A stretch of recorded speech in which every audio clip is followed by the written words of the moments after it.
So what do you do with a Tesla anyway? I bought a Tesla Model 3. This is the rear-wheel drive version about a week ago. And this is what I do with it and what I think you probably shouldn't do with it. Well, let's talk about what you do with the Tesla first off. First is drive it. It is just so fun to drive. You know, I often find myself with a little bit of a conundrum. I've got a 2024 Toyota Tacoma, the new Tacoma as well, if you didn't know. And I kind of split time between the two of them because honestly, I do love driving the Tacoma as well. Although, it's probably suffered a little bit in drive time since I got this car. Secondly, you use it for running errands and stuff, right? Because it is more fuel efficient than jumping in a gas burner and running just a few miles to a store or something. It's more convenient as well. You know, I'm not having to fuel up at a gas station all the time, which we're going to get to gas stations in a minute, because I can just take care of this at home. And I love the convenience part of it. Next is the fun factor, I suppose, which kind of goes into just driving it. But it's fun to get in because it is quick. You know, acceleration in this car is 0 to 60 in about 5.8 seconds. Now, I realize, given some of the other Tesla and electric vehicle or even regular vehicles out there, that's not super fast. But it's a heck of a lot faster than a lot of other vehicles that I've had in the past. So for me, it's a thrill to get in and take off. You've always got acceleration at the ready. I mean, it is an electric vehicle, right? That's what they're known for. They go. They want to go. Next is this brake regeneration feature. I like that. It's something that I didn't think I'd like when I first got it because I'd experienced it before and I always felt it was kind of weird, right? I mean, you let your foot off the accelerator and the car immediately starts to grab to stop you.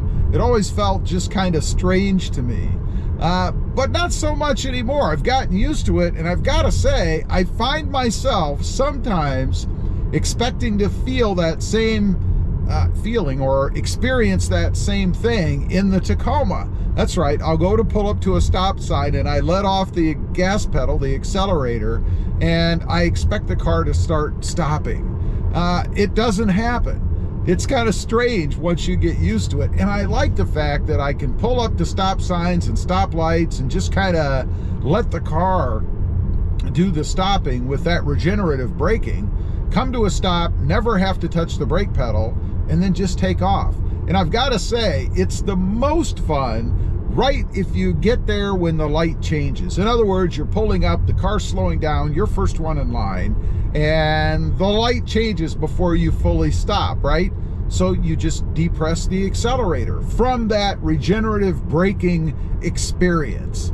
It's kind of cool. And I gotta say, it reminds me of the older golf carts. You know, if you've ever driven an electric golf cart, then you know they kind of work that way. I mean, when you're pushing on the accelerator on a golf cart, it goes, you let off, and it starts to slow down, right?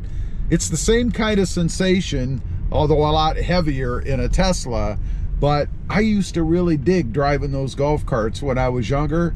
Now I get to drive one on the road legally whenever I want. It's pretty awesome. Now, what do you not use the Tesla for? Well, this isn't going to be a popular stance maybe amongst the Tesla fanatics out there, but I would not use one for long distance driving because I don't think we're there yet from an infrastructure or time standpoint. You know, if you're going to take this car and you're going to run it until it needs to be charged and you're not home yet, you have to find a charging station, which means every time you drive, your destination, if you're on a long distance trip, is a charging station. I don't like that. Now, some might argue, well, you got to find a gas station when you need gas and a gas burner. Well, that's true, but there are so many of them everywhere that it's not a problem. I'm not watching my map and letting the car direct me to the next charging station. You know, I just don't like that. Plus, I don't want to have to sit and wait. You know, you're going to be looking at a half an hour to an hour, and that's assuming that you can get plugged in right when you pull up, right? I mean, that there isn't a line or that the machines you're pulling up to aren't broken. which has been a problem in some cases, or even if it's really cold outside and they don't work. You remember last winter, there was a big controversy about that.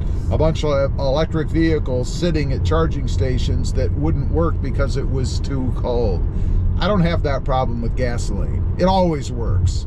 Next up, you're probably not going to use it for towing.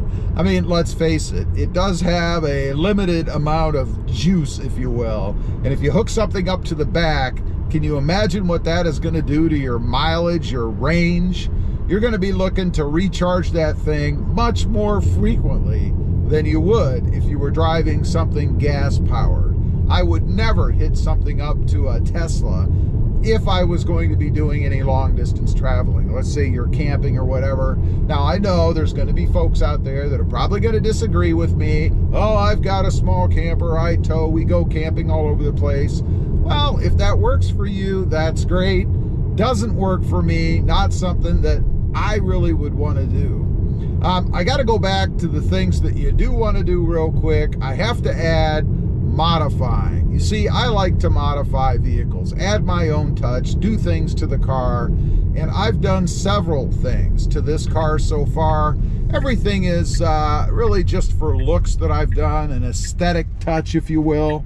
But nonetheless, there have been several things, I'll show you right here, that I have done with this car. You can personalize it, make it your own, and I really like that. There's a lot of tasteful stuff you can do out there, some of which, I guess on the inside, I have added a couple of things that are more functional than aesthetic. For that matter, you really can't even see them unless you're looking for them. So there are some useful things you can do as well. And then I know there are more advanced things that people are doing. It doesn't matter. Whatever your skill level is, there are things that you can do with this car, and it's a lot of fun. Anyway, I just wanted to get on, kind of run through a couple of things that I've been thinking about, you know, what you can and can't do with the new Tesla. It's too bad. I really wish we were a bit more advanced, I suppose, technologically or power charging wise. It would be nice to be able to pull up to a station, charge up in about 10 or 15 minutes and take off. You know, there's one thing I have to say that I'm surprised hasn't happened. Maybe it's because of cost, I don't know. But I don't understand why you couldn't pull up to a charge facility, let's say, and they have banks of batteries. They're trays. On the back of the car, there is a long door that opens, let's say, and then a machine grabs a hold of the battery, pulls it out, and another machine slides in a brand new battery. And when they do that, the act of sliding it in is what the connection point is, right?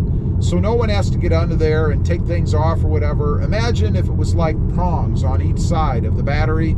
It just has these long prongs, like a plug that slides in. So you pull the old battery out, it unplugs. You push the new battery in, it plugs in. The little door, electronically, like your glove box, shuts. I guess on this one we actually do have to push it. It would open electronically. But anyway, that door shuts and now you've got a brand new battery. You're good to go. How are you charged for that? It's pretty simple. Whatever your battery had left on it, minus or take away from the new battery that you put in, that's the amount that you're billed for at whatever the rate is. I don't know why no one is done that or doing that. It must be cost prohibitive because it seems so simple to me. And it would obviously solve the time problem. I mean, you just pull into a covered structure. There are literally however many batteries on shelves that a machine, kind of like a fork truck or whatever, grabs, pulls down, takes to your car, sticks it in. You get the idea, right? I don't know. Leave a comment. Let me know if you agree with my list of things you can and can't do, or maybe should and shouldn't do, with the new Tesla, and particularly my charging idea. What do you think? Thanks for watching. Stay safe out there. Bye.